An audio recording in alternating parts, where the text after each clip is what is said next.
Le paysage est bucolique, mais il pourrait bientôt être le théâtre d'un immense chantier.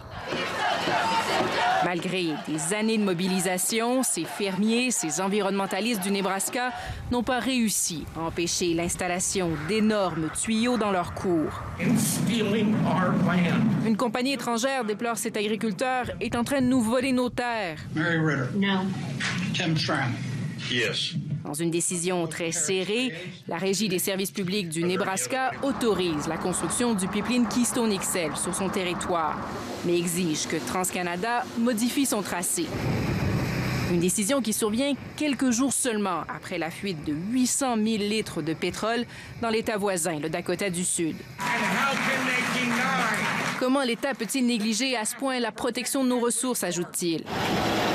À des milliers de kilomètres de là, dans la petite communauté de Hardisty, en Alberta, le point de départ du pipeline, l'heure est plutôt à la réjouissance.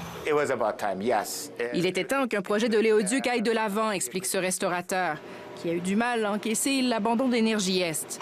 Pour lui, Keystone XL, c'est un nouveau souffle pour son entreprise et pour sa province. The Honorable Rachel Notley, Premier of Alberta. La première ministre de l'Alberta se dit d'ailleurs satisfaite. We still need to make progress in Canada, though. Mais Keystone XL n'est pas suffisant, selon elle. Il faut aussi s'assurer que l'industrie des sables bitumineux ait un meilleur accès à la côte Pacifique et au marché de l'Asie.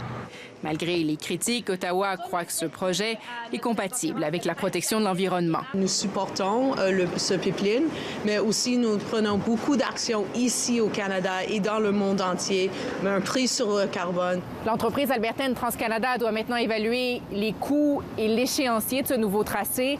Et entre-temps, les groupes d'opposition restent mobilisés.